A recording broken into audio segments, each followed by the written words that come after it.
Welcome to Pretty Lies and Ugly Truths, where you can either die with the lie or the truth will set you free. And I am the Alex E. Miller, and that lovely voice of reason you just heard was Toya the Mommania. All right, and as we always do here on Pretty Lies and Ugly Truths, we allow the guests to introduce themselves. So you treat it like first day of school, first day on the job. Tell us what we don't know, what we should know, what we need to know. Floor is yours. Okay, my name is Shawnee with Shawnee's Goodies. Okay. I'm based in Metro Atlanta, live in Metro Atlanta too, live in Gwinnett County out here in Snellville. You know where that's at. Originally from California, so I am not native to Georgia, but fell in love. So love it here. What else? Favorite color is pink. Just kidding. And we're vegan, so I do vegan baked goods. So that's me. That's what's up. Toya has pink hair. Yes. Toya is a vegan. So Toya, if you can show Shawnee the ropes, train her, show her how to clock in, how to clock out. Right. Like that, we're gonna be all right. But that's about me. Yeah. You know how they do that at the jobs? They just be like finding somebody like, oh, right. You need to link with this person. About look here, man. Right. And you be like, hey, man, God. Right. I don't feel like it today. Not today. Not today. Yes. So what being from California, what makes you come from California to Atlanta? I mean, nothing wrong with Atlanta. Atlanta's beautiful. I mean, right. It was a big decision. And we're from San Diego too, which is beautiful. Mm-hmm. But being in San Diego and in California, there wasn't just a lot of opportunity for Black people. And so my husband and myself wanted to do more things, do bigger things for us and our kids. Right. And so we actually used to let our kids just point on a map and pick our vacations. Oh, wow. So my oldest son picked Georgia. We're like, Georgia, really? The South? So 8 years ago, we came on our family vacation and we stayed for about 2 weeks and just fell in love. So yes. Then 6 months later, we moved to Georgia. So we were serious. We were like, we love it. Let's go. So, yeah. That's great. I think I visited Atlanta 3 times. Like once when I was like a teenager, then a couple, you know what I'm saying, as I got older before moving to Atlanta, But yes. Yeah. I can understand where when you come here and visit, this is like, oh, this is the place to be, especially for us. So, yes. Yeah, we saw a lot of us trees. In California, we don't have very many trees. Yeah, and the sky is blue out here, so there's no gray haze. So we loved it. Well, I think the biggest thing was just people speak. Like we went to the grocery store and we're caught off guard. Like people were asking us like what we needed and saying hello, and we're like, "Are you talking to us? Like what? You're talking to us?" We're like, you know what? This is the kind of environment that we want our kids to be in. So that's what made the biggest decision. Cali sounds like Florida. Yes, it is. Yes. I'm from there, and I was born in Savannah, but I moved to Florida at 6 months old. I've been there all my life, but I moved to Georgia 3 years ago for my kids. Same thing. And I actually, for them, I just wanted, it sounds the same way. There's not a lot of opportunities for being, Black and in our culture. And I was like, I refuse for my kids and not see people that look like them do everything. Yes. We were so restricted. So I'm like, dang, that sounds familiar. Yeah. Yeah. All those coast cities, I don't know if it's the salt water affecting everybody out there, but it's well, they can have it. It's okay. Yes, they can have it. Yes. Oh man, it's funny. Being from Florida, every time somebody makes jokes about Florida, I'm looking at them like, man, why are you picking on us? But after being away from there for a while, and I'm like, man, I see how they paint the picture of us in the media. I get it now. Mm-hmm. Yeah, I think Cali and Florida is one of those things where you watch TV and you just think it's just so cool there. Because everybody in Georgia wants to go to Cali or Florida. And I'm like, yeah. Bye. Right. Y'all don't know we living good here. Y'all tripping. Yes. Well, see, in that too, like we wanted to own a big home. for like you can have family visit. Yes. But in California, well, y'all know, same any of the coast cities, it's Florida, very expensive. Like your money doesn't go as far. Exactly. And so we're all about setting up generational things for our kids and family members, not just for our immediate family. So we wanted to be able to do that, which Georgia's afforded all of that. It's been wonderful here. That's awesome. Now I had I seen in an article that when you grew up, you were homeless.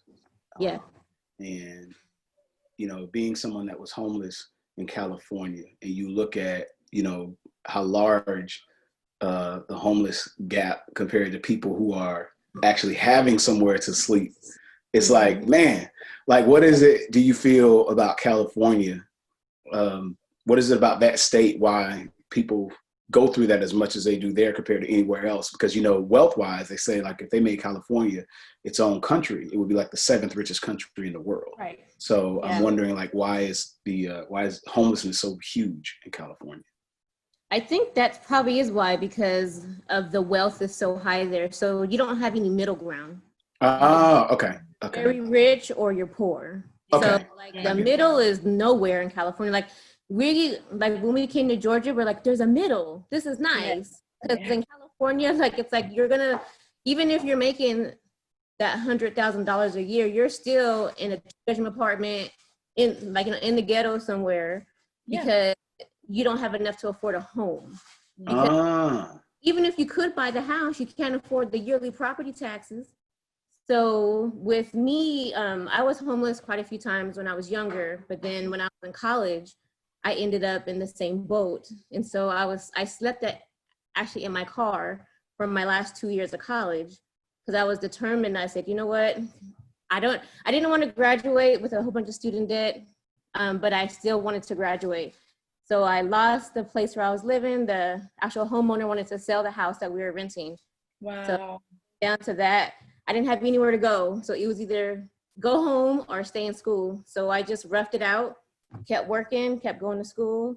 And in the interim, unfortunately, I got pregnant. So I had my son 2 weeks after I graduated from college. So it was rough, but it's totally shaped me into who I am. I don't take no for an answer. Gotcha. I just don't stop. Huh. So you were actually even pregnant and homeless? Yes, in my car. How was that? Like, how was your day-to-day, like the things you went through personally, how you felt? What did you have to do? You know, how can you share that with us? Definitely. It was really hard because especially in that age range, like between 20 and 25, you tell someone you're pregnant and you're like the plague. So I didn't really have a lot of friends. Like, you know, nobody really wanted to be around me because they're like, oh, she's pregnant. Yeah. You know, and, you know, you can't be next to her because we don't want to get pregnant. Right. So so it was really hard in that aspect, being that age and not having anyone that like I could just rely on or go to. And thank God, because he was there the whole time.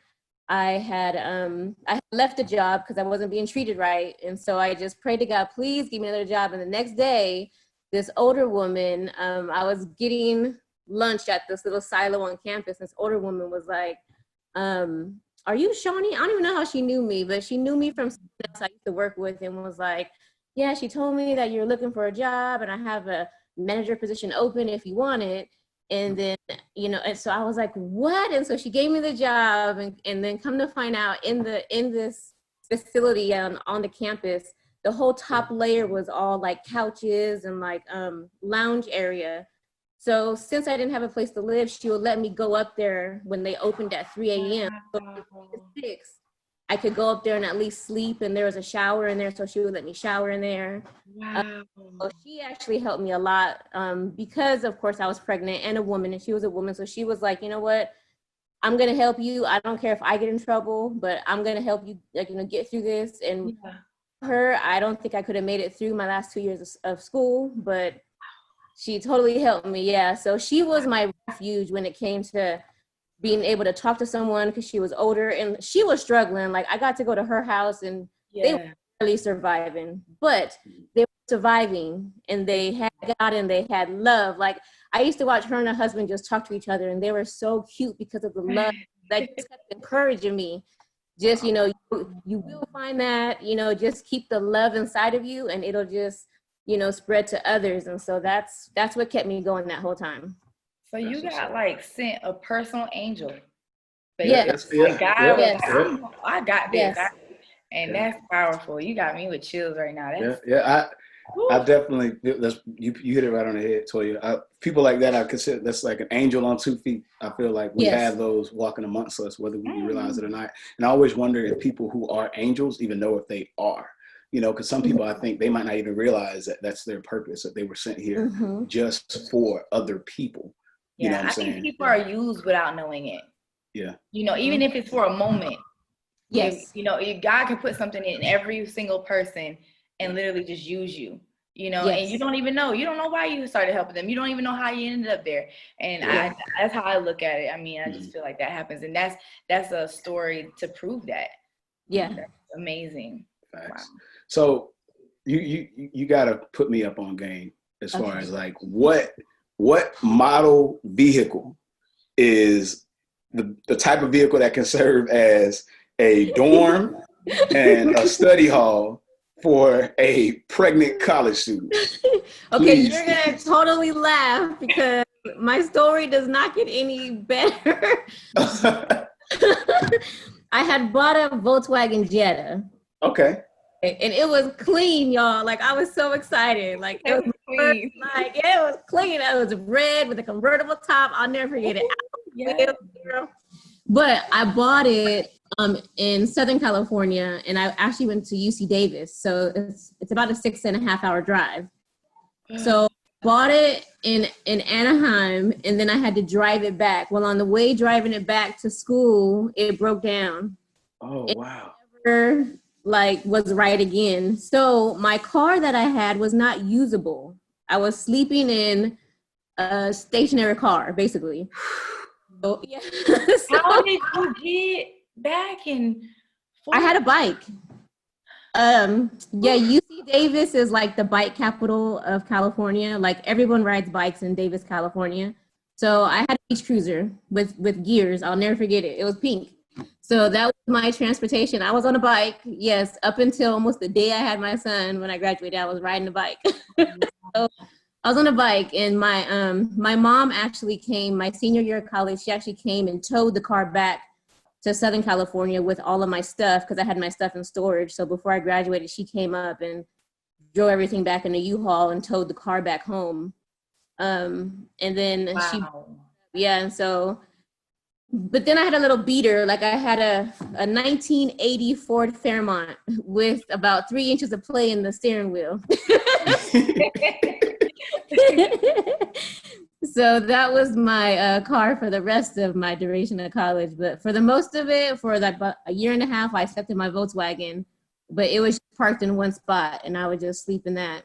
So I'm sorry, but I know you're a vegan, chef, a baker, but do you save lives too? Because I mean, seriously, because your story, your actual life, it's not a movie, it's not a book, right.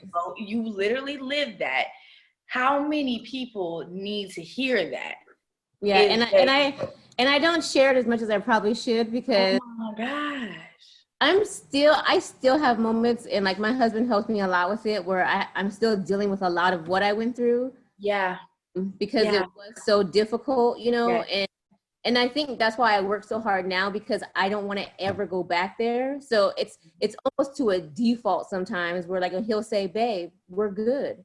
Yes. You don't have to do all of this. I learned that, and I'm nowhere near where I want to be, but I had to learn that, and I wanted to tell you, like, you're fine. Like, there's nothing wrong with where you're at today. You're okay. Right. And sometimes we have to literally say that to ourselves, but I'm okay. Yes. Nothing's broken on me. I can use my legs and all that. And and I mean, and maybe if you did start sharing it more and really it'll help me with that. Yeah. It might, I don't know. Yeah, my husband keeps encouraging me. He's like, you need to put this into words so other people can read it, whether if it's a book or a blog. He's like, because there's other people going through it that maybe need to hear someone that actually completed and went through it. Because a lot of people give up midway and they don't keep pushing. Yeah, because you're not on your way, baby. You made it. You won. You ain't on your way. So you go ahead and start helping out everybody else because you done made it.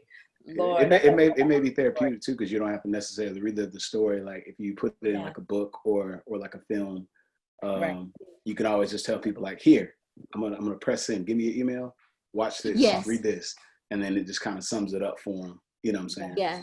So you don't have to necessarily relive those moments. Yes. I gotta ask, right? Because we have people who come up in households that are way better financial situations than yours, where you said you were homeless.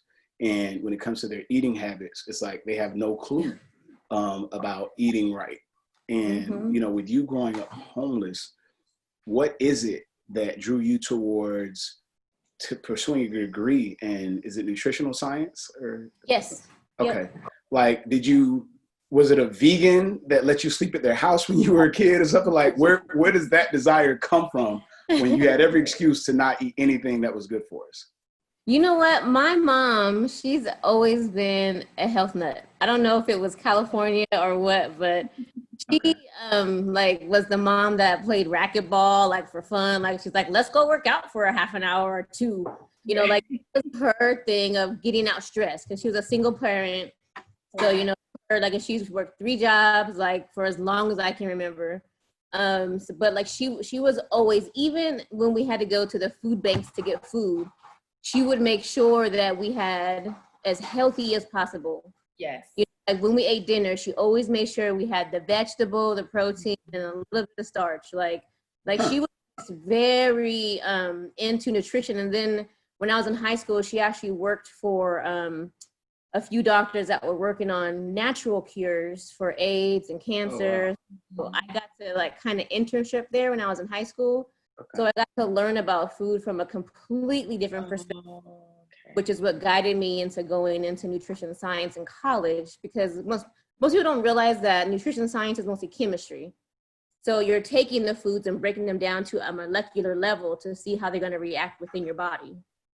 So that's my take. Even on my baking, I write my recipes to where you can still eat it in, like, for instance, I had a customer come to the farmer's market 2 weeks ago, and her husband is a severe diabetic. And she said that my desserts are the only desserts he can eat that don't cause his sugars to spike. Amazing. Well, and I told her, I said, well, first of all, we don't try to load it up with sugars because, you know, it doesn't have to be overly sweet to be a dessert. Okay. Gotcha. First of all, vegan sugar is not, it's not bleached with animal bones. So they roll around in animal bones and chemicals, and that's how it makes it that pretty white color. Yes, ma'am, it's horrible. When you process out and you have more of a raw sugar, your body has to work harder to process it. It's like eating broccoli that's in a can versus fresh broccoli. Your body has to work to break down the fresh broccoli harder than that canned broccoli because it's all mushy. Yeah. So I look at our baked goods the same way. Like we want your body to be able to process it more naturally. So it has to work a little harder, so it's not as bad for you. Look at man. I'm so disturbed. I'm glad I left sugar alone a long time ago, though. I ain't gonna lie. Wow. Okay. Yeah. And they have the nerve to call it bone char so that you don't know what it is on the ingredient list. Yeah. So, but they actually burn all the bones up, like whatever bones that they can get in, like usually it's cattle bones from all over the world, and they put it in these like little round little discs that look like charcoal, but it's not charcoal. I'm at the point I told somebody else this, I'm at the point I don't even trust the fruit at Walmart. It's so well, and you know what, and you shouldn't, because if you buy it, you need to soak it in vinegar because there's so much wax on it that then gets in our intestines and clogs up your intestines. Oh, I could go on forever. That's wild. So I thought I was bad when I talked to people. I don't know nowhere near. No. Oh my God, Lord. Yeah. I just knew not to trust things. I don't know like what you The know. whole, Yeah, I just know that I just don't trust y'all. That's all I know. Yeah. Wow. See, I've been vegan for 6 years, and there is this family. One time I was working at a cell phone store. They met me, and somehow we got on eating habits, and they were like, "Hey man, we want to invite you to come to our house and help us sell these machines, these water machines." I'm like, "What?" And they were like, "It's alkaline water." I had no clue what that was. So I went to their house, and they were like, "We're going to show you." So they took a cup of tomatoes from the local grocery store chain, a major chain at that. And they were like, "Watch, we're going to take this cup. We're going to put the water from the faucet in there. Then we're going to put the alkaline water in there. And we're going to turn them both upside down." And with the alkaline water, it stripped it so much to where the excess was like green. I was like, "What is that?" And they were like, "That's all the stuff that's on these fruits and vegetables that you are buying from these major grocery store chains." They're like, "This is the type of water you need in your home." I think they said like Magic Johnson had like 10 machines or whatever at his home. They said the Lakers practice facility supposedly has it. I even seen yesterday Rick Ross. He's like supposedly wants alkaline water put in like the little water lake areas or whatever in front of his house because he has wildlife that comes by there. He's like, "This is the right water." When you discovered all this stuff, did it make you say, "Okay, I'm not going to purchase anything outside of the farmers markets. I'm going to stick to that immediately"? Yeah. Or did it take more to make you go away from it? Well, at first it like really freaked me out. It scared me, like, because I said, "What can I eat?" Yeah. Okay. Yeah. Like, you know, like I was really confused because I'm in school and I'm learning all this stuff. And then I'm learning how it's interacting with your body's organs. And that's the scariest part, you know? So you're ingesting all this. And then I'm seeing as, you know, because I'm learning to be a dietitian. So I'm seeing how what we eat results in disease and, you know, different, you know, because all diseases, to be very simple, is just free radicals that are floating around. And then once they meet each other, so it's like people that are looking for someone to hang out with. And once they find them, it's trouble. That's all diseases. That's what cancer is, diabetes, everything. Because we already have all the precursors floating around in our body, but until they catch up with another one, they don't do anything. They're just in your body floating around. Oh, so basically we got to keep them separate. How do you do that? What's the process of that? Like, what do you do to keep that? Well, the biggest thing, like what Alex was saying, is water. Even if you drink alkaline, spring water. Water is the body's optimum fuel. Water. Yes. Most people don't drink enough, and that's why that's why your body breaks down. Like, you know, most people think, "Oh, it's because I'm eating all these cookies and cake." No, it's because you're not flushing them out. So your intestines gets impacted with everything that you're eating. So if your intestines cannot empty out, then that's because that's what's fueling your body. Yeah, I think it has to do with anxiety. The brain works, your decision making. I'm that person that goes around and says everybody's dehydrated. That's what's wrong with everybody. That's true. I'm big. I say that all the time. I'd be like, "Man, people are like this because we're dehydrated." Yeah. It's very true. It's very true. So for me, at first I was scared, but then I just started off slow. Like I started off with just cutting things out to see how it made me feel. Yes. Because for me, even though I was learning all this stuff in school and I'm supposed to learn it and then graduate and be, you know, you have to eat this or you have to eat that. Like I discovered that doesn't work. Even with myself, you know, I've struggled with weight my whole life, and I discovered doing that just makes things a whole lot worse, because then it then creates mental issues and creates other kind of issues that people don't even get into when they talk about how you look on the outside.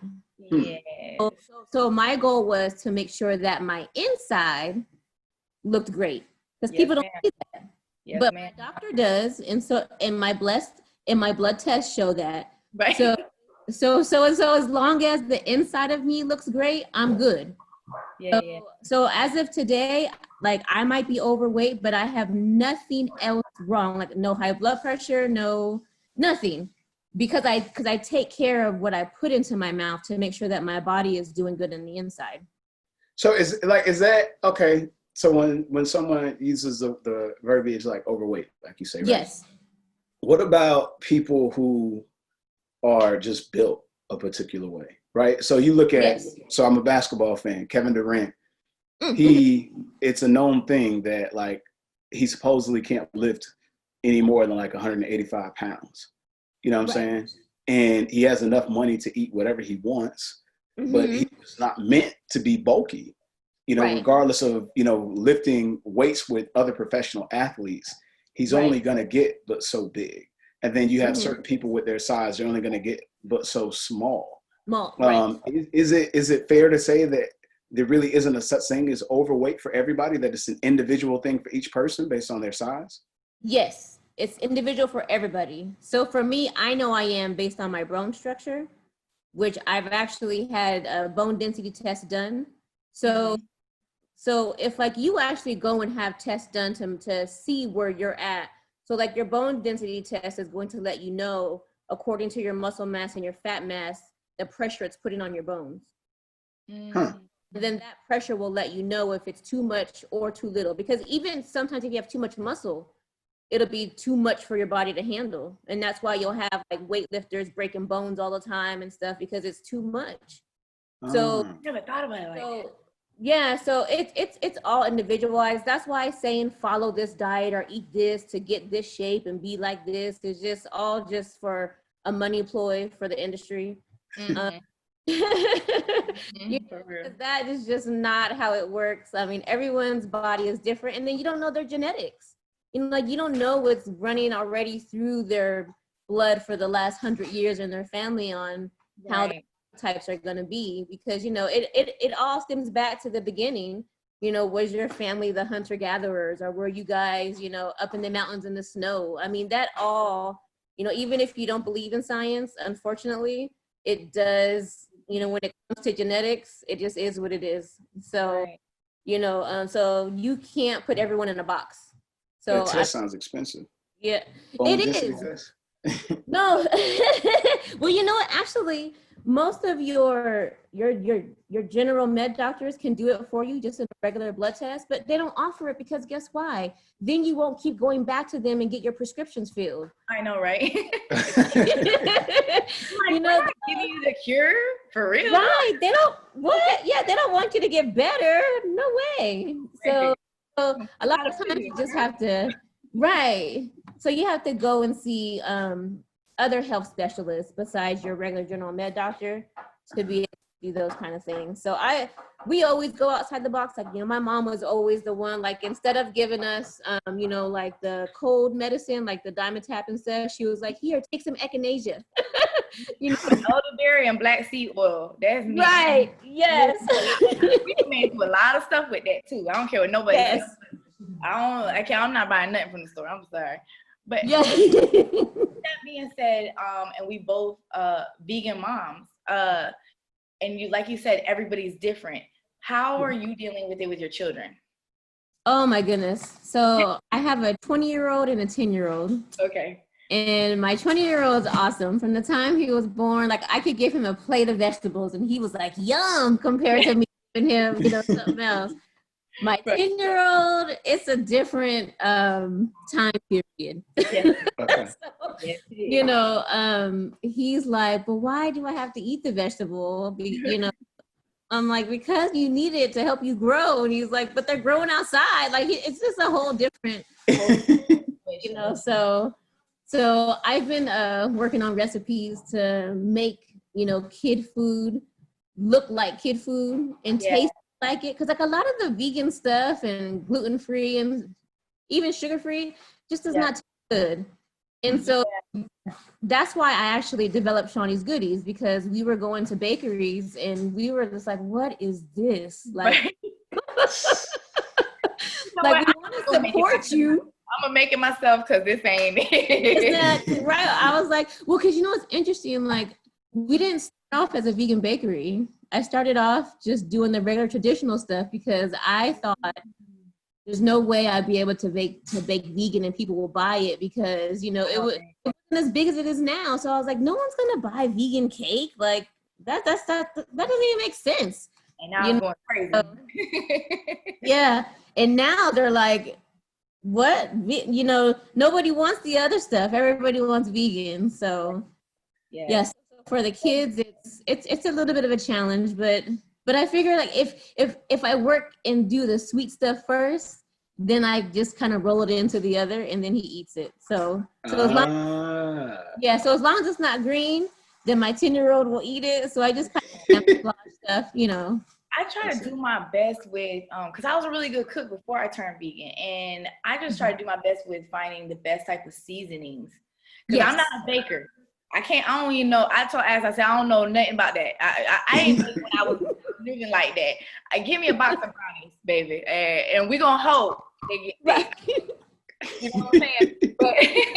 But you know, the seasoning for me, and I don't know. I hook it up where they ain't got no choice. But I have not yet to fully make them vegan. Right. They're right on seafood right now because they're even getting to a point they don't like meat. Yeah. And I was like still trying to cook for them, and I'll cook it and they're like, I can't even do this anymore. I was like, oh, thank God. Isn't it bad? Yeah. I told you lucked up there. Yeah. So I encourage it even more. So it's like this, they're like really turning into like pescatarians at this point. But that's good. Yeah, I got 4 though, so it's like, oof. And then I got one that's called Snack. She's like, I don't give a damn about none of this. Like, see, yeah, that's my 10-year-old Snacks. I'm like, okay, so I have to make sure that I make vegan snacks so that then at least if he's going in the closet to get them, at least. So see, I need to get on your level now. I see you got me to I got to do something else. I thought I already made it. I didn't make it. You got a ways to go. So did you when you were in college, did you already know in your mind like, okay, this is going to go as far as me wanting to start my own business? Or is that something that, you know, it was only from the experiences of going places and you realizing that you could do it better? It was, I surely did not think that today I would own a bakery. That was not, I've always wanted to own a restaurant though, but bakery, because like I can get down on some savory food too, y'all, but so I did want to I actually, truth be told, I was supposed to go to Le Cordon Bleu in New York, up in upstate New York. Le Cordon Bleu, that's a school? Yeah, it's a culinary school, one of the best. Yeah. And my mom, since we were in California, she was like, you cannot go that far. So it was either Le Cordon Bleu or I got into Davis and USC. Well, USC was out because it's in the ghetto. Mom was like, no, even though we live in one, that's different in LA. She's like, no. So I ended up going to UC Davis, and I had an awesome chemistry teacher in high school. So I actually was supposed to, I got in chemistry engineering. So I was in the engineering program for a while and decided that I didn't like math that much. So, but I loved the chemistry, like the aspect of seeing stuff at the basic level is amazing. Like when you see food and it's not the actual food item yet, it completely changes your thought process on food. You know, you're just like, oh wow, like it's just a whole bunch of molecules that are just kind of floating around and doing its thing, and they just kind of combust and bump into each other, and now I have an apple, or now I have a banana. It's the most awesome thing to see like under a microscope, you know. So for me was awesome, but yeah. So. I feel like you're describing like childbirth. You know what I'm saying?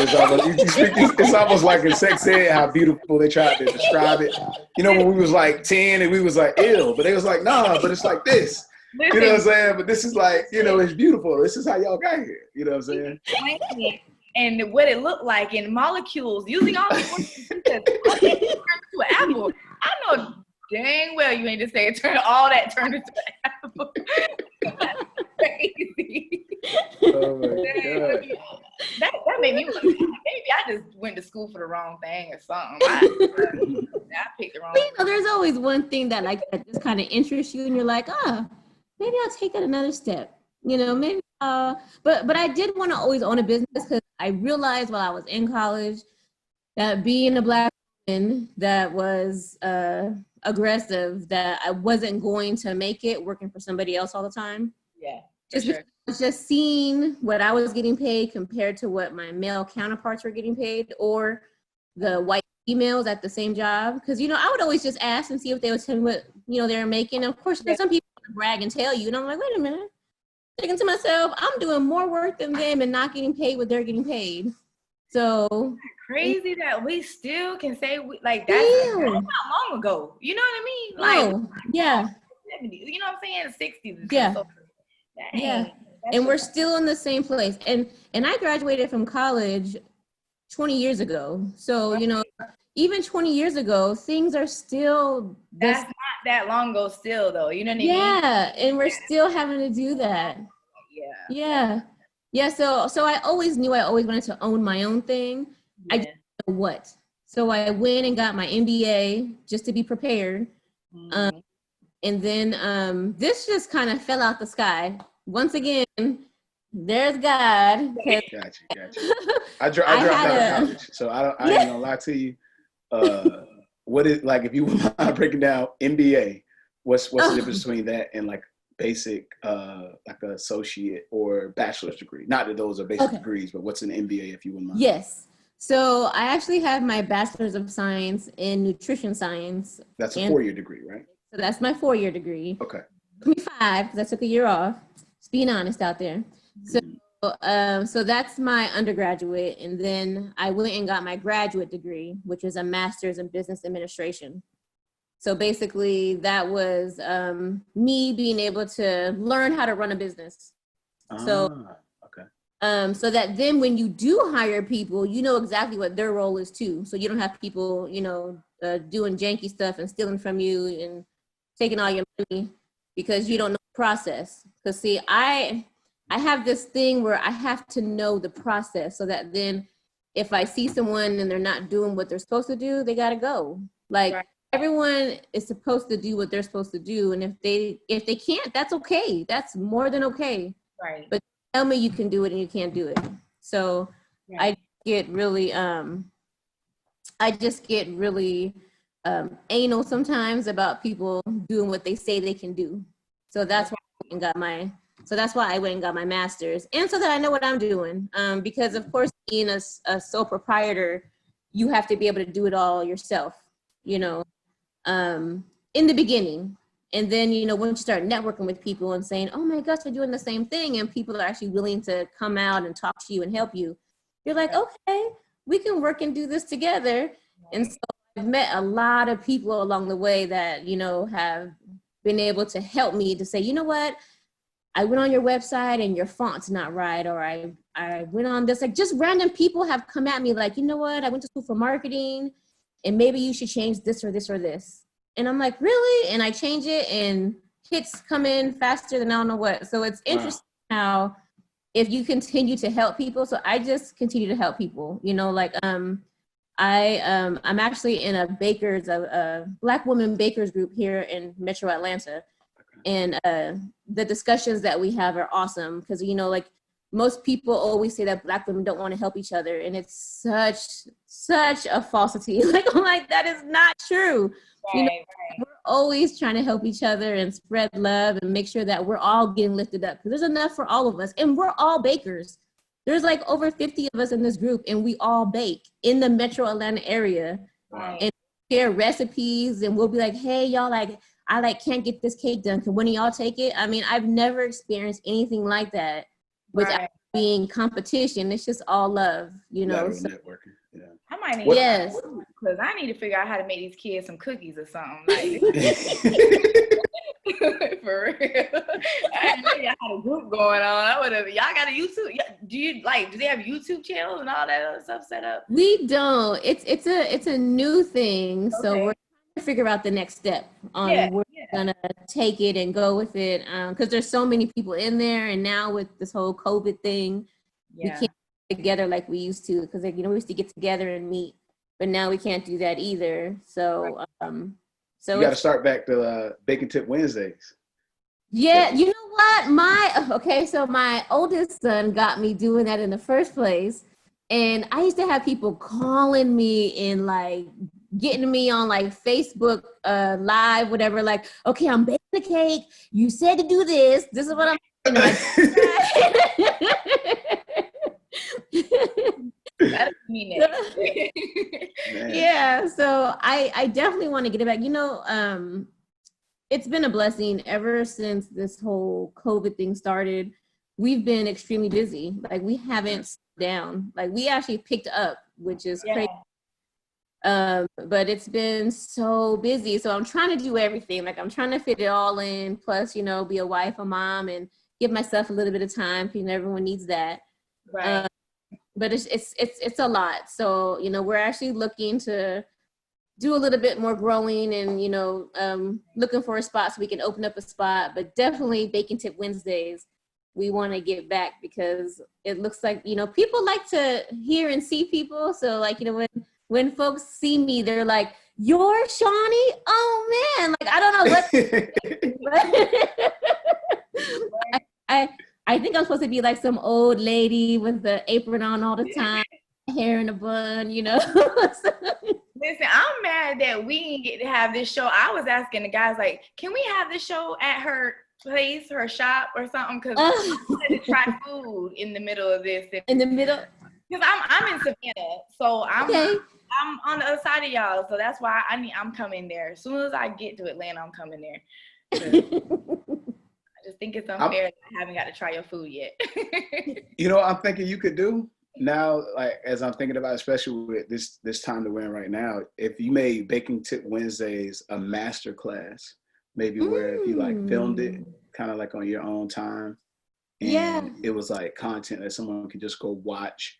Maybe they can leave questions and maybe you answer them throughout the week or something. That's the only thing I can think of. No, that's a great idea. That's a idea because I get questions almost daily about how to bake certain things or ingredients to use, and you know, and I'm always answering them individually. So that would be awesome to have them all in one central location, so then other people can see it too. Yeah, because I got a homegirl in Florida. She got her own like vegan or not vegan. She has it's a cake, custom cake restaurant called like This Mama Cooks and Company, and she wants to do vegan stuff. And I'm like, I told her I was interviewing you. I'm like, hey, if you got any questions you think I should ask her, you know, let me know. Definitely. But it's almost like me forwarding the Baking Tip Wednesday videos. I'm like, man, I bet if I said, hey, it's this master class, she'd probably pay for it. People would probably invest in it.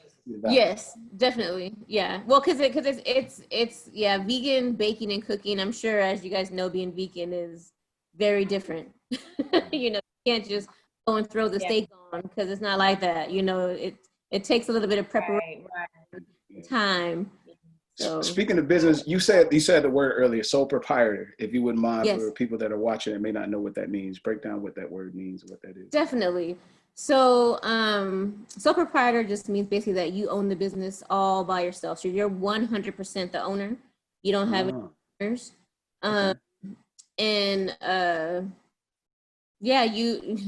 That's how most people start, you know, as a sole proprietor. I have actually just partnered with my husband. So, so this is getting bigger than we thought it was going to get. It was just supposed to be just some cookies, like really, like it just started. It was called Shawnee's Cookies. That's all I wanted to do was make cookies. Okay. I didn't even want to do it. Like my sister-in-law, I have to give her some credit. My sister-in-law, Amber, she needed cookies for her kids' basketball games. And so I said, okay, I'll bake some cookies. In every basketball game, everyone was asking for the cookies. Right. Still butterscotch cookies. Yeah. And so that's how Shawnee's Goodies got started 5 years ago. It was it was them dang cookies, and it just kind of grew. So with you getting bigger. Hey, look where I'm at, y'all. Hey, look where I'm at real quick. Y'all see that? Is he bragging? Also, he's bragging again. Yeah. See, that's not fair. That's not fair. That's why your signal messing up. That's not fair. That's why you got to see how he doing this, Toya? Yeah, I can't stand him. God, I'm coming. Listen, it ain't that far. So with you, you're getting bigger. Your business is growing, and Alex is adding on a whole new job for you to do, Lord. But yes. With the kids, your husband, everything, how do you balance it all? Is there a specific way, or is it like a learning situation as you go? How do you Definitely, that's a good question. It's a learning curve. It's a lot. I have to admit, I apologize to my kids a lot. Because I don't share this a lot either, but I still have a 9-to-5. So I have my 9-to-5, which I really like. That's why I still have it. So because I'm working on a few business ventures in the background, so my 9-to-5 is giving me training to do that. Okay. People, they're like, no, you just quit your 9-to-5. I'm like, but sometimes you have to, I'm always looking ahead at what my next venture is going to be. So not like we won't have Shawnee's Goodies, but right. to a point where I can have other people doing Shawnee's Goodies while I'm working on my other venture. Right. Just because I'm, in seeing what I've seen growing up, I'm definitely about uplifting our people. Right. And there's a few things that I don't see within our community that I want to see. So instead of me waiting, I'm working on those things so that I can build it myself. Vote Shawnee Coward. There we go. Yeah. So. Vote for Shawnee. Yeah.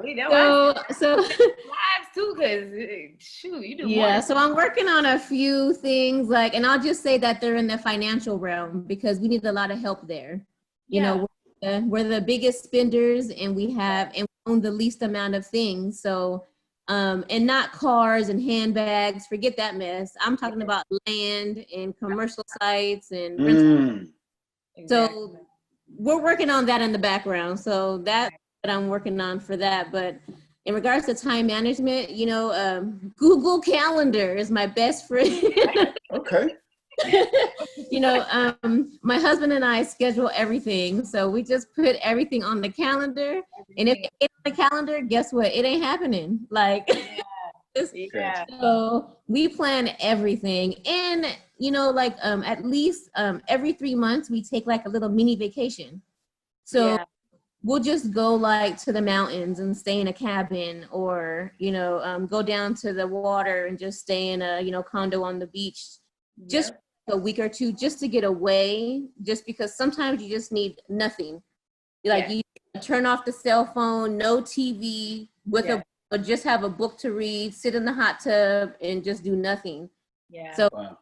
So we have our, every quarter we have at least a week of nothingness, I call it, to where we can just veg out. And then as we come back, we're back running again. But, you gotta recharge. Yes. And we take the kids too, because, people don't understand too that you might be the only one doing all the work and stressed out, but your kids are also going through that with you. On them. I was in Atlanta for a week. I was due to be there for a week, and I left Atlanta, came and got my kids. I was only gone for 2 days, brought them back and took them to Six Flags our last day and everything. So I know all about it. I'm big on that. They gotta have fun too. Yes. They're my team. That's our team. Our kids are. Yes.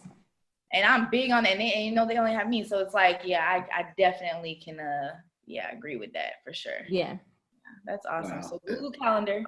Yes. Every quarter. That's a must because you can share it. So that's our biggest thing. Right. Everything's color coded. It's just ridiculous. So for each business we have, we use those particular colors. Because we have this business and we have 2 other businesses too. So it's too much. Gotcha. So we need to make sure we get these sponsorships from Volkswagen, Ford, and Google. They got to make sure they tighten us up. You know what I'm saying? We give a lot of people shout outs. You know what I'm saying? You can live out of the Volkswagen. Can you imagine somebody being a car salesman right now selling the Volkswagen, seeing this? Right. And I got one. So y'all need to, come on. Cut the check. Oh my God. My fiance told me that when she gave me an idea, I said, I'm gonna use that. She got to cut the check. So on your website, I noticed when you click the about section, the very first word says that you own an insured, inspected, and licensed retail and wholesale vegan bakery. So Yes. all of those big SAT words that you mentioned in that, you wouldn't mind breaking down the importance, because it seems like, you know, it's a reason. There was some significance there as far as why you started the about section off with those words. Yes. Well, to me, it's very important, especially when it comes to food, because food can heal you or kill you. So you got to make sure you're licensed. So that means I'm licensed with the state of Georgia to sell my product. And I can sell it nationwide as well, because I've gotten my wholesale manufacturing food license with the state of Georgia. Okay. Right. So we're inspected. So we bake. I used to bake out of my home when I first started, which was inspected every quarter. And then, so now we're in a commercial kitchen, which gets inspected every year. So, which to me is important, because if you're not being inspected, then who knows what you're doing? You know, you could be baking in your pajamas and stuff and flip-flops and stuff, and that's not okay. So you have to make sure that you're inspected, you know, licensed and insured. So I carry liability insurance because, you know, we are human and things happen. So, you know, we want to make sure that people know that, you know, we do carry complete liability for our products, you know, so that's what makes us especially careful, you know, but you have to make sure that you have all the proper things in place, especially selling food. Like, you know, we used to do a lot of vegan festivals, and we would ask people, so like, who do you use? I mean, just trying to get some different business ideas or cut cost places, you know, so who do you use for your business insurance? And, you know, who do you go to? Like, like, you know, what county are you in that inspects you? And they're like, inspection, what? Insurance, what? Like, people don't even care stuff or even know about it, and they're out here selling food to people. So, you know, and as a consumer, most consumers don't even ask. They just make the assumption that they're okay because they're out here selling. Yeah. So that's why I put that first and foremost in our about section, because we're about business, but we're mostly about you. Because if we hurt you, there's a problem. So we want to make sure that when you come to us, you can be 100% guaranteed that our food is safe. Right. This sounds expensive. But you know what? You said commercial kitchen. Commercial kitchen just means like kitchen not at the house. That's like in like a strip mall where they might have like restaurants. That's a commercial kitchen. So okay, if I wanted today, if I got you know, a little cousin and he say, hey man, I want to start my own bakery or you know, some type of restaurant, all that stuff you just mentioned, how much money is it that I would need to make sure that he has to try to get this thing at least off the ground, just to sell his first, you know, plate, you know? Let's see. To do it right, I would say he would need to have at least 5,000. Okay. Which is not really that bad if you think about it, because you figure if you're making an investment into yourself, then the dollar amount shouldn't matter, because it's going to come back to you 100-fold if you're doing things right. You know, so I was just actually watching a Instagram live from the Village Market ATL. They do Black only vendor markets here in Atlanta. And Dooley was on there from Effect Fitness, which they do now because of COVID. They do online workouts, free workouts for people like 4 times a day. If y'all haven't done it, y'all got to check them out. It is the most toughest workout ever, but they play hip hop music and everybody in there like is sweating. It's just fabulous. But he was saying that the same kind of question, Alex, like, you know, he was like, you know, because he was asked the same thing, how he started his business. And I want to also jump off what he said. If you're going to start it, don't do it with loans. Don't do it with credit cards. Build up cash so that you can honestly say you have a cash business. Because let me tell you, if you start with loans and credit cards, you're going to think that that's going to be the easiest way for you to continue to grow instead of using the cash. So if you start off with cash, you're going to keep wanting to make sure that you're earning more and more cash to keep your business growing. It's just go back to you instead of you paying off a loan. Yes, or paying off a credit card with that 30% interest. You ain't getting any of but none of the benefits going to you. It's going to those other people. For real. Damn. It ain't that you make some money and got to give it back to somebody else. No. Yes, exactly. Yeah. That's a key right there, people. Yes. don't talk about it either, because that's a real big thing where I ain't got the money, but that's a quick thing to do. Yes. Yeah. And a lot of people would just go get a personal loan or go get a credit card and put it all on there and then wonder why their business is failing, because they're paying all these bills that they wouldn't normally have because they started a business. Well, you know, that's probably the one good thing with us. Like, we don't have any business debt. You know, we operate cash, and like we buy all of our ingredients wholesale so that, you know, we have bulk ingredients, but the cost is so much less than just going to your regular grocery store and getting stuff. Right. So yeah, that's why Publix is so wealthy. Everything with Publix, they bought everything in there, from the registers to the cleaning supply, you name it, whatever you see there, they paid cash for it. Yep, that's right. Yep. So we do everything because it's a great business model. It's fantastic, and like we make everything. So, like our milk that we use for our cakes, we don't buy it. Like, I actually buy the oats, and, you know, water is free. So I make my own oat milk, you know, so. What? That's genius. Yeah. We actually make our own applesauce, because if you make your own applesauce, it's a lot cheaper than buying applesauce. And applesauce is not just apples, because, you know, now that we have our manufacturing license, we actually see what the FDA allows food manufacturers to not list on the food products. So, right.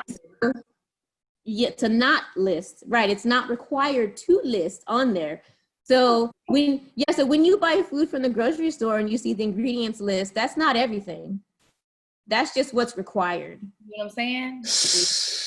That's why I'm really trying to get somewhere where I can own my own property, because I'm like, I want to grow food. Yes. I have to grow food, because I am really that person. Like, listen, it's been a struggle anyways, me breaking into vegan and then being a single parent, being vegan. Yes. It's hard. So it's hard even knowing all this. And, and you know what I mean? To know what you know, but then you're like, but I got to eat too. Right. And that's, it can get crazy. Yeah. I was a single parent for 8 years, so I completely understand. It's trying to do all of that, trying to eat right. Yeah. Crazy. See that all the way down from, you know, people don't understand, like, when it comes to like our health, like with cancer, you know, like with family, when I had family members like dying and going to the hospital and hearing that speech after about the third time of hearing, oh yeah, we're going to change the diet, we're going to do this. I'm like, man, man, this is the third time I heard this. Like, why is it that this wasn't something that was told way back when? Because it's like, I'm related to all these people. So eventually I'm going to be laying there too, and you're going to be hitting me with the same speech, or hitting my family with the same speech, and we're making decisions on, you know, if we want to keep them here and all that. I'm like, I'm not trying to go through that. I'm going to go ahead and whatever advice you're giving now, I'm going to implement that now. I'm going to throw the first punch. You know what I'm saying? Yep. I've even heard it plays a part in fertility issues. Yes, major. I've never even realized that. If you wouldn't mind kind of share a little bit about that. It's not even so much diseases that are hereditary, it's the way of eating. Yes. It's more hereditary. You know, if grandma and them cook like that, your mama cook like that, you cook like that. And so now we think we have a family of, we get heart disease. No, y'all all eat the same. Yes. You know? Right. And I heard that, and I was like, when I heard that, I was like, oh, okay. So they tried to scare us and thinking, because grandma had this, we could potentially I gotta get it. Right. Like her. Yeah. And so, I mean, I kind of believe in that. I don't know if that's true for sure, but I believe in that. No, it is true. Well, in me learning about that in school, it's definitely true, because that's how a lot of stuff keeps like, you know, getting passed on, and especially in that's why, you know, all these medical things, even with COVID, Black people are most susceptible to get it and all, you know what I mean? Like, they just put it out there. And why? Like, you know, I always tell people, I'm like, we all don't eat like that. Like, it's based on your, even with the whole COVID thing, like, I'm like, everyone needs to take their vitamin C or their black seeds, something that's going to boost your immune system naturally. I'm like, because if you look at, like, you know, because, you know. You broke up a little bit. Your last statement started to break up a little bit. Somebody must be listening in. But go ahead. So I think you're saying immune system, but repeat your last. Yeah, so you have to boost your immune system, especially right now because of COVID. Like, like when it's flu season normally, which is, now it's almost like year round. Or like I'm a mom, so my kids always used to come home with colds from school. So I'm used to, so like I would always have them chew a vitamin C tablet in the mornings before they went to school.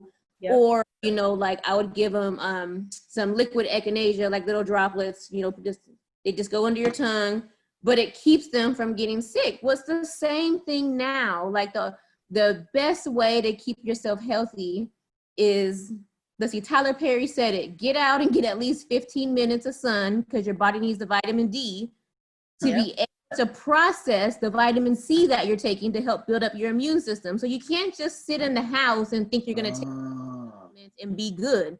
Your body has to synthesize it, so it needs the sun to do that. Yep.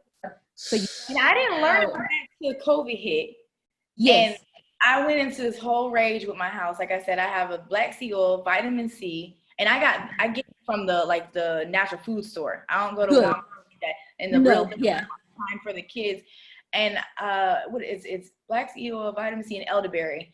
And that's great. That's even if they start feeling sick, I'll give them the elderberry. But we started doing the outside thing after the COVID because I learned about it. And literally, we just out there looking crazy. Sometimes we only got nothing to do.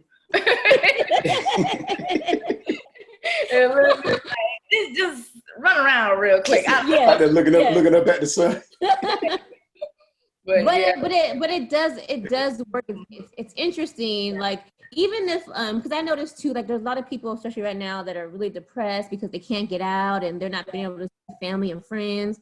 Right. It literally just going to sit outside in the sun, it completely it actually increases your serotonin levels, which increases which gives you a better mood. Yeah. So serotonin does naturally. So just out in the sun for at least 15 minutes, like you'll notice when you go back in, your mood will be a little bit better. You'll feel better because your body's naturally synthesizing and changing the hormones that are in your body so that it works different. So, but that's why I like food, because it does all these different things, like you don't even know it, because so think about it. So back to being vegan, think about it. So the plants are outside getting this great vitamin D every single day, right? Yeah. So then you ingest it. Well, let me tell you something about a plant. A plant is not dead just because you cut it from its growing source. A plant stays, how when you buy lettuce and stuff, you're like, okay, so how is this not getting wilty just right when they cut it off the vine, right? Like it still stays crunchy and fresh because plants are still fighting to live. Unlike when you kill an animal, it's dead. Done. Yeah, right. Well, plants don't do that. Like chlorophyll keeps continuing to process itself. I take chlorophyll. Yeah. Which is great. Well, see, and that's why your skin is beautiful. So, I wear makeup too. I'm like, no. I thought it was a water that just okay, all right. Yeah. Well, see, and that's smart because most of the makeup is filled with animal fats and soy, which is clogging up people's. I don't color my eyebrows. I don't even know how to wear makeup. Girl, I'm telling you. Well, see, people don't understand so the biggest organ on your body is your skin. Yeah. Just because you're not eating it doesn't mean you're not ingesting it. So that's when you even mentioned the alkaline water, Alex, if it's not coming out of your shower head, then you're not getting the full benefit because your skin is absorbing the other water while you're taking a shower, taking a bath, in your hands. So you need to get a filter system on your house to change your water in your whole house. And see, I can't afford so I just put a little bit of tea tree oil and some coconut oil, and very smart too. Yes. That's funny. That family. We don't use no lotions. We have jars of coconut oil around the house. Yes. And that's what we will put on our skin to kind of. And I don't know if that helps because I don't have. It does. I've seen the difference with coconut oil. My boy Ryan, Ryan Bryce, shout out to him. We were messing with him. He's a writer and does film. We were on a Zoom call.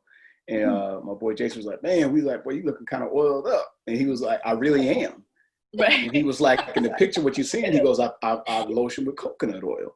Yeah. Since then, I started using it because my skin started literally my knuckles were cracking from having to wash my hands so much during COVID, because every time I touch every time I touch metal or plastic, I'm washing my hands. Right. And I'm like, man, my knuckles are bleeding. You think I'm just like punching concrete all day. He was like, hey man, use that coconut oil.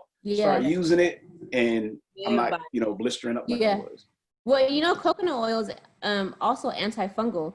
So it's amazing. It's antifungal, antibacterial, antimicrobial. Put a little bit more tea tree oil, because I the tea tree. More anal. I'd be like, needs a little bit more, you know what I mean? Yeah, no, it's great. It's great stuff. Your mouth with coconut oil. Yes, actually, we do that like at least once a month. Do oil pulling, and like our dentists are like, "What are you guys using?" Because like we don't use regular toothpaste because we don't need that. Toothpaste will kill you all by itself. Yeah, so we don't. Yeah, but we like make everything. Like we like make our own lotion. Like we. Yeah. It's probably a good thing and a bad thing, but it's like after I went to school and learned about food, I was like, no, you cannot purchase that. But this information, I would pay for this. Like that master class, I would pay for it. Because the thing you just said about the alkaline water, I remember the family that was trying to convince me to help them sell these machines. They had gave me a jar. And shout out to Carol, that's the family that asked me to help them sell it. She had like a jar of it, and she's like, look, this is a certain pH balance. I want you to use this amount when you take a shower, and tell your fiance you use the rest. So I'm like, how do I use it when I'm taking a shower? She goes, literally, I want you to just take and just pour it on yourself. Yeah. And I'm like, what? And she's like, it's going to make a difference. Now that you just said that, you see what I'm saying? Understanding on, okay, for real. Right. And she gave me some too. She told me to keep somewhere in the house or in the car. I can't remember, but she was like, this is what to use when you're brushing your teeth. And now when I'm hearing you, it makes a big difference. Yeah. But I'll tell people, I guess, when you spend all that money on the health stuff, it's saving you money that you're going to spend at the doctor anyway. Or money that you'll spend from I had someone tell me work. You know what I'm saying? When you look at the money you spend from missing work and at the doctor, insurance, and like, thank you. Yeah. Or your family having to do a GoFundMe to even bury you because most people don't have life insurance. That's a whole nother But so, like I always tell people, I'm like, you can't take money with you, so you make it to spend it right. So just make sure that you spend it on the right things. Like, I want to see 102. I don't know about anybody else, but I'm always thinking how I can stay here a little bit longer. Yes. I'm like, so, whatever I can do to help myself and to help others, that's what I'm going to do. I know that's right. So how much did you pay for the Tabitha Brown shout out, the social media superstar? You know what? Or if you want to dispel that rumor, if that was not paid for. That was not paid for. Okay, so back, not at all. So back to the Village Market ATL. She came to the February winter market. Okay. It was our first time ever doing the Village Market ATL. It's Black only, vegan only. It was the most awesome experience I've ever experienced. Like just Black people, like just all love, give tips, and not just tips like do this, but monetary. Like, like when people like, wait a minute, why you only charge that much? Let me give you another on top of that. Like it was just the awesome. Well, she came in, I didn't even know who she was. Oh, okay. I don't really follow celebrities because I'm too busy. Yeah. Like I only have social media for my business, and then even I only kind of post and I'm done for the day because I don't have time. Right. So when she came in, she told us, she said, well, I'm Tabitha Brown, and I'm thinking in my head, I don't know who you are, but okay. I just knew she had Donna out. It was beautiful. She had this long jacket on, flowing. I was like, whoever this is, she must be important. Okay. So she actually told us, she actually tasted our stuff there, and she's like, oh my God, this is so good. But she's like, this is what I'm going to do. Because there was 8 bakeries there. She goes, I'm going to buy something from all y'all, and whoever I like, I'm going to post them on my site. And so I didn't think anything of it. And not to discount myself, but there were some really good vegan bakers there from the Metro Atlanta area. So, like I already had in my mind who she was going to shout out, because I'm like, oh, I already know they're going to get it. They're going to get that. So when it was us, when she did that, I fell out. It was 10:18 p.m. on a Wednesday. I remember the exact day. She had right after she posted it, she sent me a message and said, "You need to get ready right now because the flood is coming." And let me tell you that the next morning we had 50 orders. It completely took down our website. I had to rebuild our website. Yeah, I had to restructure how we did everything. Yeah. Well, let me tell you how God works, okay? So before this event, I didn't have my manufacturing license to where I could ship nationwide.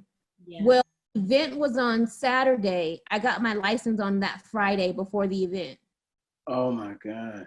And she made that post on Wednesday. So, I mean, he was preparing us and we didn't even know. He knew it was coming crazy. Down the pipeline.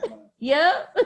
Oh my Lord, can you please go save the lives that need to be saved?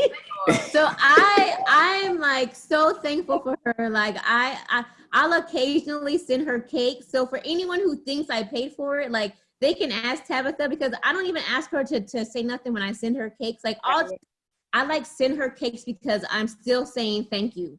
Yeah. Gotcha. Because from her doing that, like she just, I mean, our business has grown exponentially. And if it was paid for, they got to ask God on what he paid for. We don't know what Thank you. We didn't ask, We didn't ask God what he spent on that. I don't know. Right. It's business. Yeah. Well, and if you really think about it, she was at the Atlanta airport when she did my video. I seen that.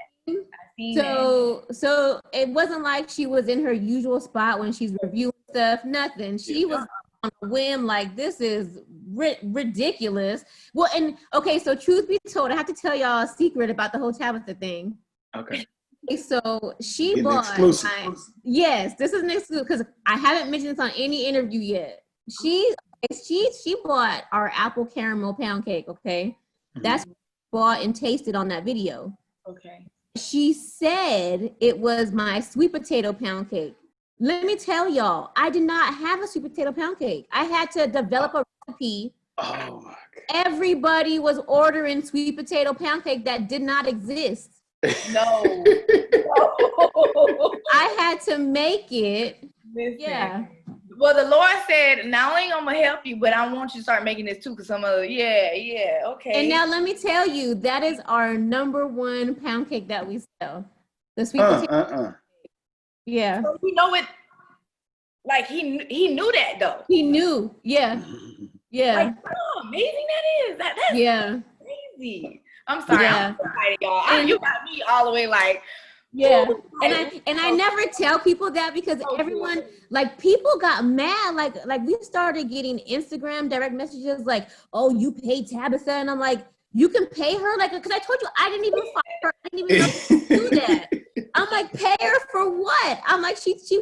I said she paid us. She bought a lot of stuff from us. I'm like, so she paid us. Like, I never paid her nothing. Like, because I didn't know that you could do that. So. Gotcha. Yeah, God is so good. How he just show out. He's been showing out a lot. Let me tell you. So for her to do that, and it just ran, and at first I was so nervous because, this being Black in America, we're very critical of each other, and so. Even when I had my business before Tabitha, I didn't really do any marketing. I just did the local farmers markets and just did, local festivals just because, I do talk a lot, but I'm a really quiet person normally. Like I'm I'm not really out there outgoing and stuff. I'm just more introverted. Hi, Yeah. So, but she has her doing that, she's completely changed. We had people. And even still now, even last weekend, we had 2 young ladies. They drove 3 hours to come to the farmer's market to take a picture with me. And I'm like, God. what? I'm like, oh my gosh. Other guys were like, what? You're Shawnee? I don't do it for that. My ploy is because, I want us to get to a point, our people to get to a point to where You know, we can be happy for each other. We're loving each other. Down over a good plate of food that's not going to take us to the grave. You know what I mean? Or like, you know, we can just genuinely want the best for each other in everything. Even if we're both doing the same exact thing. Here, let me show you how to do that. Let me help you get started. You know, where are you at in the process? You know what I mean? So that's usually what I do. And it's interesting because I do that and then people push away. Like, I don't know if they think I'm bragging, but I'm not. I'm like, I'm giving you the information. Yeah. You know, charge for any of it. I'm like, here it is. You know, you can take it and do what you want with it, but then people don't think of that as me giving it to them, you know, as a gift. You know what it is? It's them being dehydrated, like we said. It's some folks that are out here ain't drinking enough water. They just couldn't even register right. That's a new one. Instead of saying you thirsty, you dehydrate. You dehydrate. It's the same thing, but it sounds so much more sophisticated. You know what I'm saying? Real. You just dehydrated, baby. It's okay. Well, you have to send me your address because we have a t-shirt business, and I'm gonna send you a shirt that says you dehydrated. Oh, you know I got. And for two, I'm coming to you. So I'm gonna give you that. But I'm coming to you. Ain't no way. Yes, Lord. Well, I have to send y'all both stuff because you know, like, the cookies and stuff send well. So I'm gonna send you some cookies with a little recipe in there for your babies, LaToya. And Alex, I'm gonna send you some goodies too. So y'all have to email me your information so I can overnight y'all some goodies. Definitely. Oh man, that's amazing. You gotta ask me tell me twice. Listen, when you get it, when we get off, don't say like she desperate or nothing like that. I'm telling you. Not at all. Hey, let me.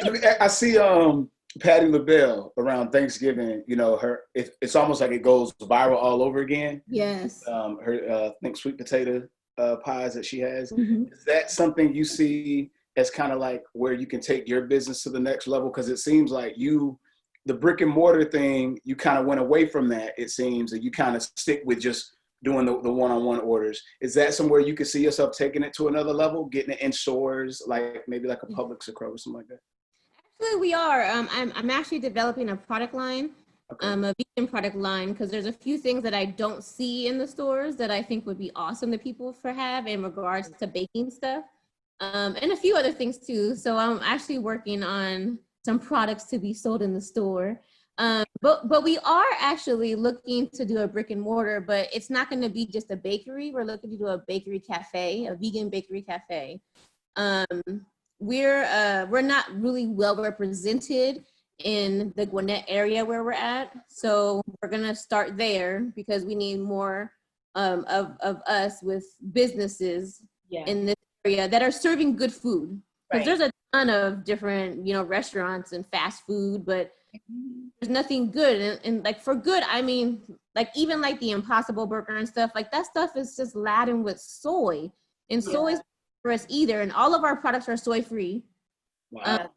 The only cake that has soy is the cookies and cream, and that's because Oreos have soy in them. So we don't add soy to anything. Okay.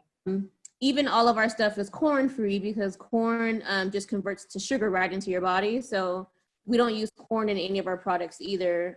So no cornstarch or anything. So like I said, we're always trying to make sure, but no, I'm actually developing a few things. And my son's actually in college for graphic design. And so he's actually working on some design stuff for me to put on the products. And so, it should have been out a long time ago, but just with everything going on, you know, I'm like, okay, do I take another hour away from sleep time or?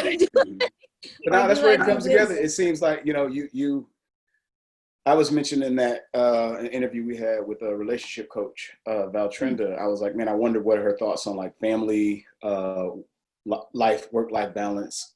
You see people all the time where they say their family life, their sex life, and their career life, they can't figure out a way to balance all three of those things, right? And I asked her, what about when people just integrate with their family, with their kids, you know, or their siblings come in and do the business with them? But what you're doing with your son, that's going to be great. It's going to turn into like an empire for your family. Well, and that's actually with the financial business side, that's my goal. Okay. Because my oldest son's been doing graphic design since he was 11. He's really good. And so he's changing his major now to interior design, which is his love. Like he loves graphic design, but interior is ultimate. And so with the financial business, like I'm in real estate in my 9 to 5. So I want to open up a whole financial real estate hub for Black folks, like where you can just one-stop shop for everything. Yeah. So Health and yeah, wealth. so because that's needed, you know, like we moved from California to Georgia because I told you, you know, being homeless, you know, my family never owned a home, so I wanted to own a home. Right. So to Georgia, and I own a big home, so so I'm like, if I can do it, anybody can. And since I know how to, it's not about gimmicks, because that's not what it's about. But you know, I'm constantly helping people all the time on how to get into, you know, a better financial situation, so that then you can have a business, you can get your kids involved, you can get your uncle involved, your auntie that's cooking them green beans, you know, get those and sell those, you know. Yeah. You don't have to cook them, but get the recipe from her since they're so good. And why not? That could be the next big thing, you know? So, I mean, there's opportunities. People just are not looking at it like that. Right. And it's about the money, but sometimes, you know, when you're working for yourself, then you're afforded more time. You can take vacations whenever you want, you know. Right. We homeschool, so we can go when we want, whenever we want to. You know, we're not on anyone else's schedule but our own. Exactly. You know, so, you know, all of that comes into play, you know, when you're a business owner. Right. Wow. Right. So you was already, so homeschooling, COVID is not something that's going to push you in that direction. You already were doing that because it made business sense for the way the family. Okay. Well, yes. And my 10-year-old, he's like my biggest marketer ever. Like I'll like he'll show me things even on Instagram and Facebook, like, no mom, do it this way, and I'll do it because, you know, well he's only 10, but you'd be very surprised, like these young minds cool too. They know they know what looks cool. So I listen to them, and I just go to the homeschooling. Today was my first day, day 1. Yes, it's very difficult, and I do it, and I'm the main teacher. Like my husband's like the substitute. Yeah.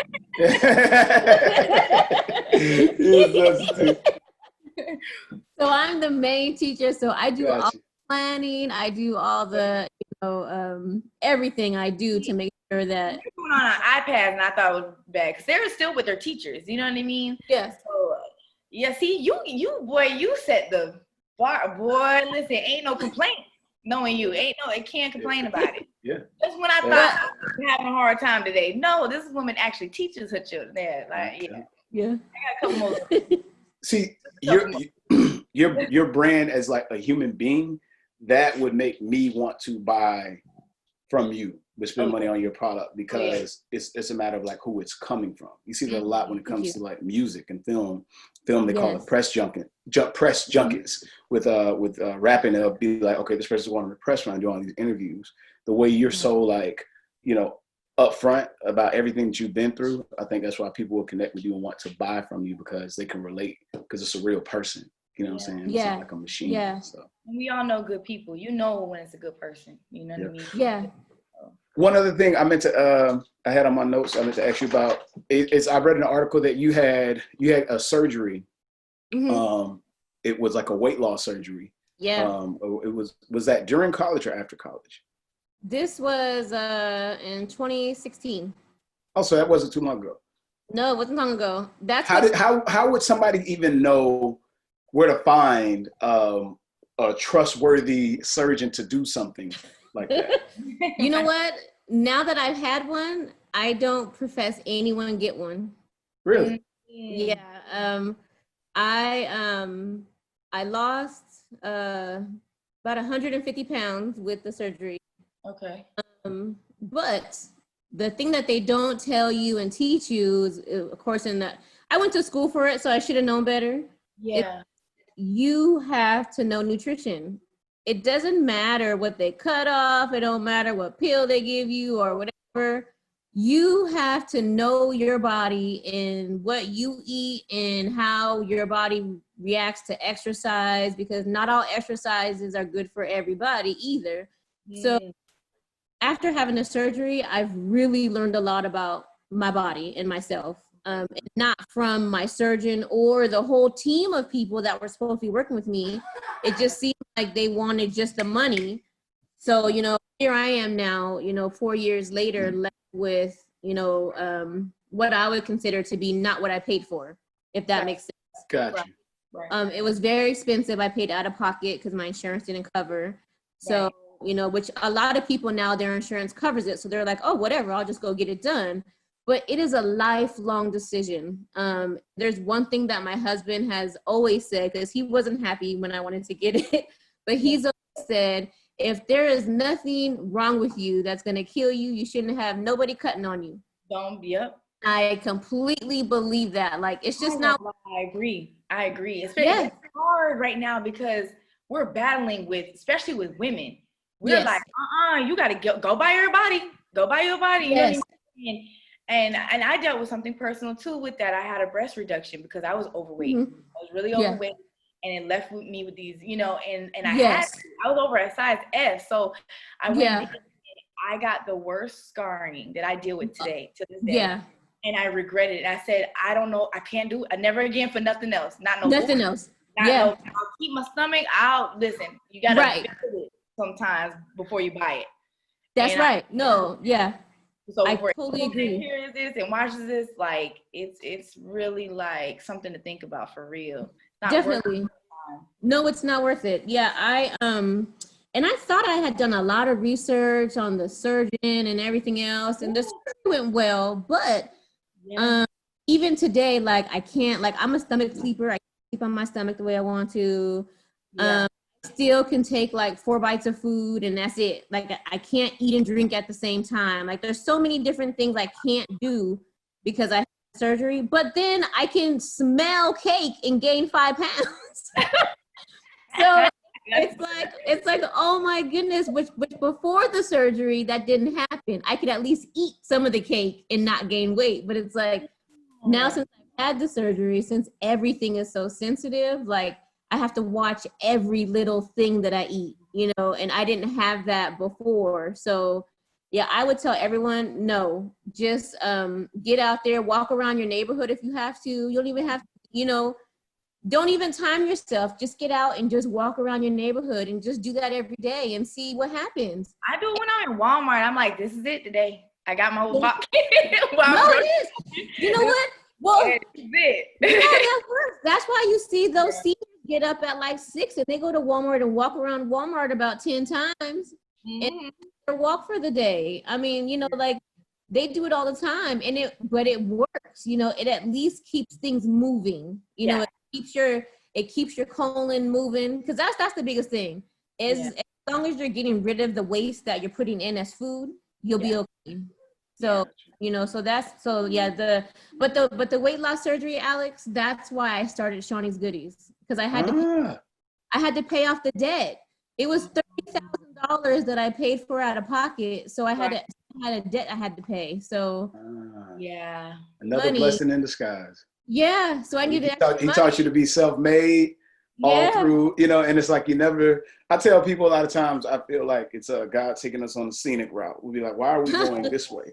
But it's like, no. It's like, I want to show you something over here, because once you get over here, you're going to be tempted to go over there. But I'm going to show you why you don't need to go over there. Even if it looks like it's popping over there, you don't need to go over there. And I'm going to show you now.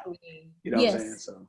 So it kind of makes sense. Yeah, man, he definitely, he's been taking me on some rather interesting detours, but they've been very nice. Like I've met some of the most amazing people through this company. Like it's been awesome. And that's probably like my biggest, like even this, like today, you know, I've never ever thought that, you know, Diaz would have been like, oh yeah, would you be on the show? And from buying cake, and you know, like it's been an amazing experience. But like you said, Alex, like, you know, when I do get to actually meet people, I actually start talking to them, and that's what they say. I've heard that before. Like, you know what, you are so nice. Like I had to buy cake from you. Yeah. But, like I've had so many nice people help me in my life that didn't even know me. Yeah. You know, just complete strangers helping me, and it completely changed me, you know. So, and then with me doing that, when I get to a point, so my ultimate goal, y'all, is to really help women.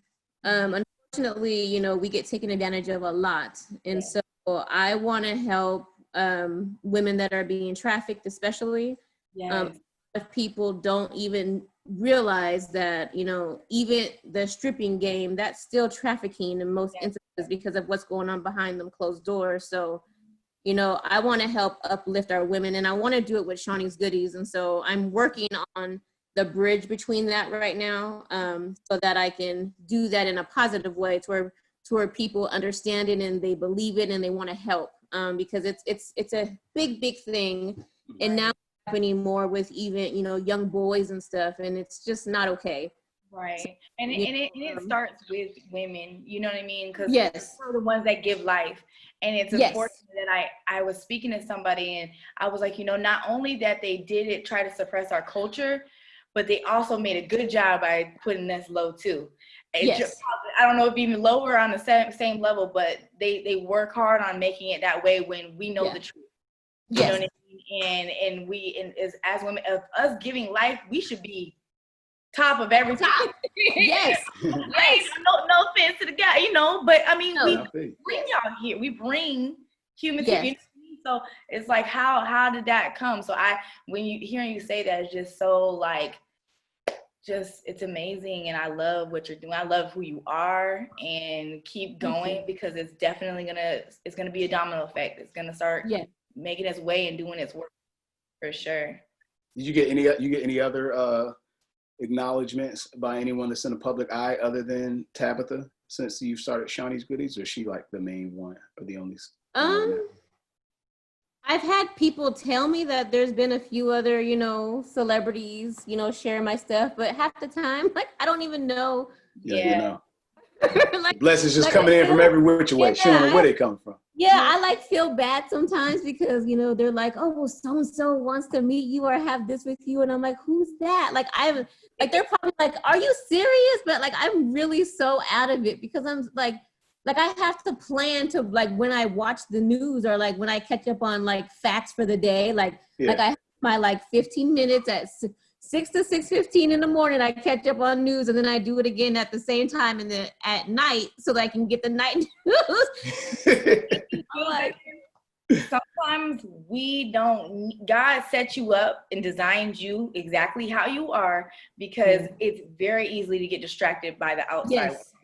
And we'll get people sometimes that do it for that and wait on who's going to talk about me and not finish the work or not finish the work that they do. So to make you feel you're doing God's work, and you're a busy woman, and you're doing, and it takes that. It takes for you to be focused to keep doing and you know what I mean, and provide those services. So you're doing. And I have noticed that too. Like throughout the years of doing the business, I have noticed that when I did have social media and stuff, I was more into watching other people's lives than building business. And I lost a couple of years there because I was just like, oh, what do they think about what I'm doing, or what do they, and it doesn't matter. Like, as long as you're happy in what you're doing, that's what matters. And so it's interesting because just probably about 8 months ago, I rewrote all my recipes, redid everything because I felt like I needed to step up my game a little bit.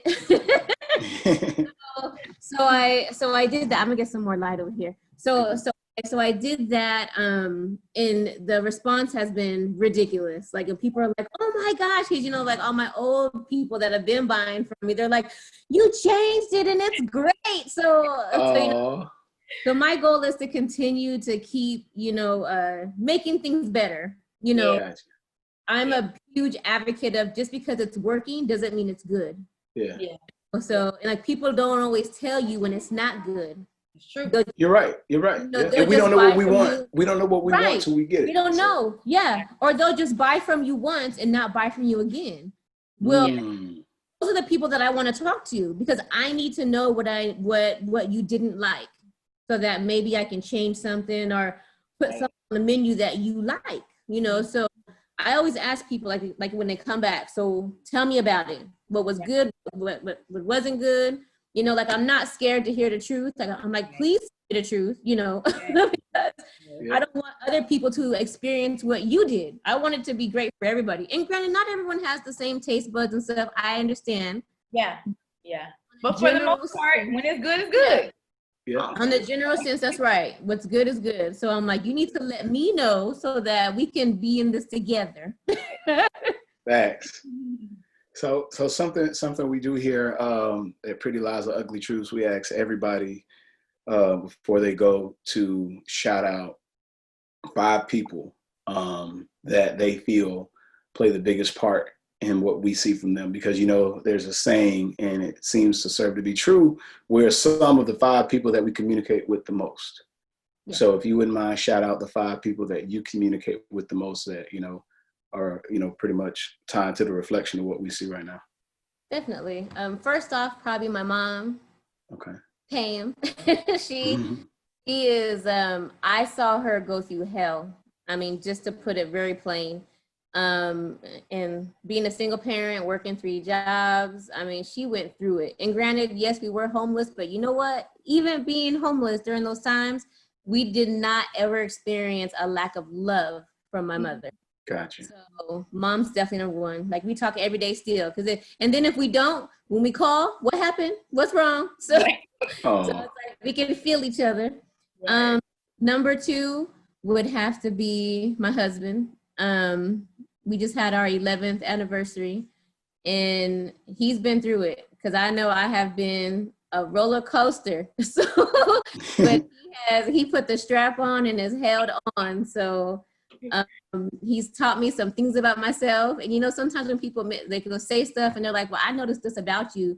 You kind of get defensive until you take a step back and say, oh my goodness, like I am being that way, or I am doing those things. Like, you know, talk to me, sweetie. Like, you know, what do you think I can do to help change those, to make myself better? Right. So gotcha. That for me, like, you know, he's been a reflection also of myself to say, okay, this is what I see. Not to say it's bad, but what do you think about this? Right. Gotcha. See, so that's been an eye opener, 100% eye opener. Right. Next had to be my oldest son, Joshua.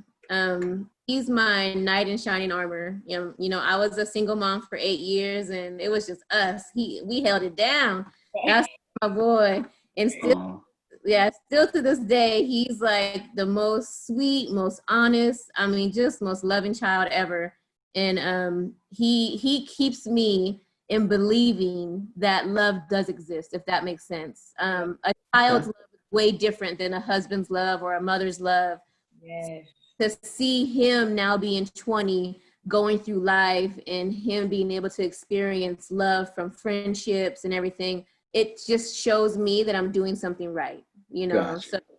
So through my son Joshua, he's great. Number 4 would have to be my dad. Me and my dad fell out a long time ago, and we recently fell back in. And the biggest thing you can do in your life is to forgive somebody.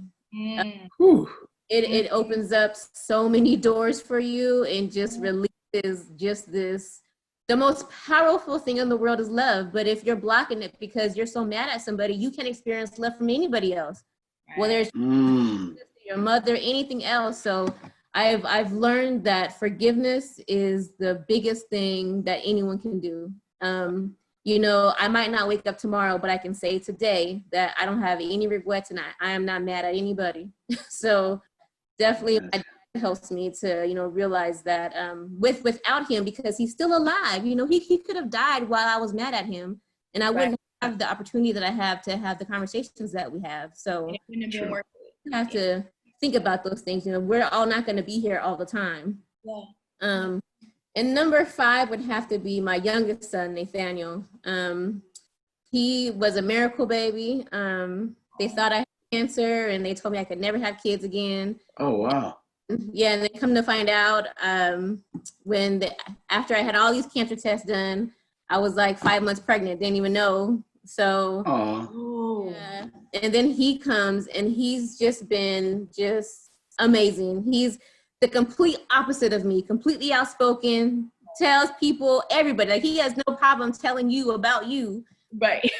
But in a nice way, like, you know, and just, I mean, just very outgoing, like how I always wanted to be. It's interesting how, like, when you have kids, you're like, that's how I want it to be, you know, like, okay. like you see yourself, like your different self, like in your kid, you know. Gotcha. So that's him. Yes. And so, like, you know, we'll have like deep conversations about, you know, like I'll ask him, hey, what's my next move? You know, he's like, Mommy, I think you should do this. And so he's you know, because, you know, well, you know, kids are always paying attention and always watching. They're, I mean, if you think they're not, they are all up in your business. Right. So he definitely rounds it off. He actually keeps me on my toes, and keeps me abreast with just what's going on with the younger generation. Because I think I get involved sometimes with just trying to make sure people our age, like, you know, in the 40s, 30s, 20s range is okay. Right. But the younger kids, you know, from, you know, are getting left behind in a lot of things. So, you know, he keeps me looking back saying, okay, wait a minute, we got to make sure our little ones are still doing okay, because they're the ones that's going to be taking care of us when we get older. So we got to make sure that they know what to do. So, so you guys are an all-star team. Yeah. Yeah. Most definitely. Basically. Well, we definitely, again, grateful for you. No such thing as a shameful plug here at Pretty Lies and Ugly Truths. So, you know, the floor is yours for the rest of the way. You can shout out everything from hashtags to @signs to websites to, you know, addresses. Anywhere people can find any of your products and spend money with you, you can go ahead and take it away. Okay. Let's see. Well, we're in, well, first of all, probably our website. So it's shawneesgoodies.com. It's a SHAWNEESGODIES.com. So, and yes, we only sell baked goods. I know some people get confused on the Shawnee's Goodies. I'm not selling nothing that my husband gets. So we've had some phone calls about that too, but that's a whole nother interview. No, yeah, we've had women call and say, why does my husband have all these receipts talking about Shawnee's Goodies? I'm like, it's cake, man. So yeah. So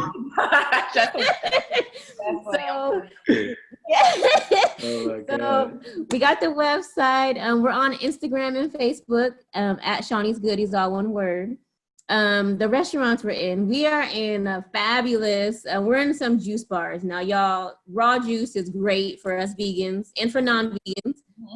But we're in Sips and Blends in Locust Grove. Amazing couple. Let me tell you, Faye and Victor, awesome. They're amazing. They make everything too. They even make nut butters, okay? So if you need like homemade peanut butter and cashew butter or whatever, they make those there too. Oh, yeah. It's ridiculous. So Sips and Blends, and we're also in I Get Juiced in Snellville. And they're all Black-owned companies too. Because, you know, because we have to support each other so we can help each other grow. So I Get Juices in Snellville. They're on Instagram, Facebook as well. They sell our cake slices. That's actually our test spot. So whenever we have a new product, it'll go to I Get Juice first to see how it does. And if it does well, then we'll send it out to everybody else. Okay. We're at Green Soma Vegan. Now, this place is owned by a fellow named Andre, who's a movie producer. And they even make their own burgers. They make their own vegan chicken. They make their own vegan shrimp. So they don't buy any of the commercial stuff. They make it themselves. So it's really good. Yeah, it's really good. And that's in Hateville, right over by the airport. Okay. So, yeah, so we're in those 3 spots. We were in a few more, but because of COVID, we've had some unfortunate restaurant closures from other people that we were in. You know, that happens, unfortunately.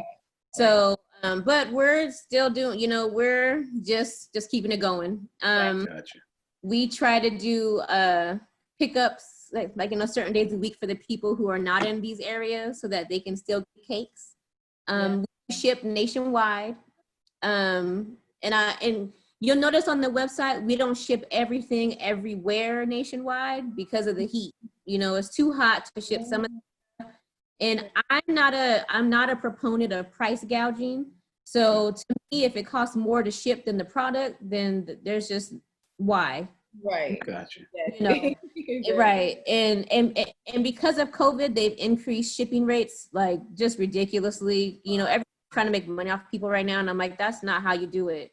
So I'm just telling people, just wait till the fall and the winter, you know, it'll be less. And then, you know, then you can get more of what you want anyway. So, because even as a supplier of food, they've increased the prices of all of our wholesale products too. So, you know, but, you know, we haven't raised our prices. We're just trying to hold steady.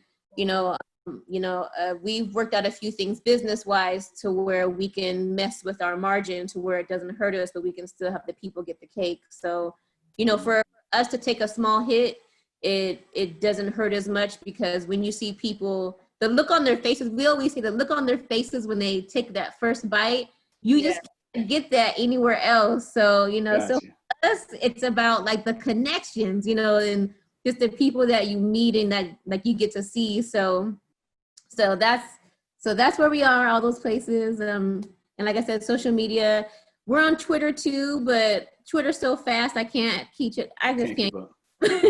I'm with you. You know, so Twitter either. I ain't yeah, it's just so fast. I'm like, oh my God, slow down. So It's like a bunch of people yelling.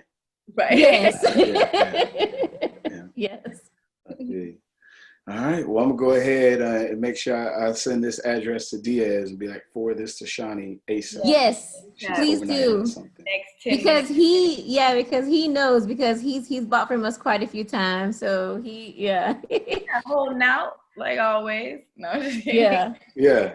Well, thank you so much. You are such a blessing to this world. People don't even know. You are awesome person. So, Thank you. I just appreciate you for even taking time out and doing this with us today.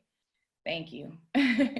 No, thank you guys for having me. This was truly amazing.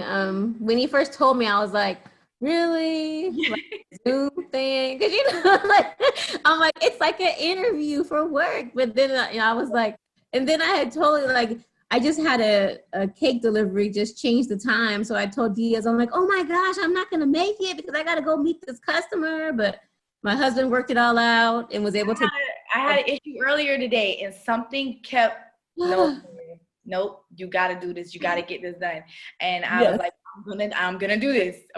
So that's great. You know, God, like always, he's always good all the time. So thank you. So as you can see, I'm gonna go ahead. I'm gonna block the address, but as you can see already. Oh yeah. I'm not wasting no time. We're in a race right now. Okay, all right. No time. So looking forward to that. I'll let you know how it is soon as Definitely. I'll be the first bite. I'm gonna message you right after the first bite. I'm gonna be like, I'm extra. I'm gonna put a video out of me opening like it's Christmas. I'm gonna go. I listen. Thank you so much. Thank you.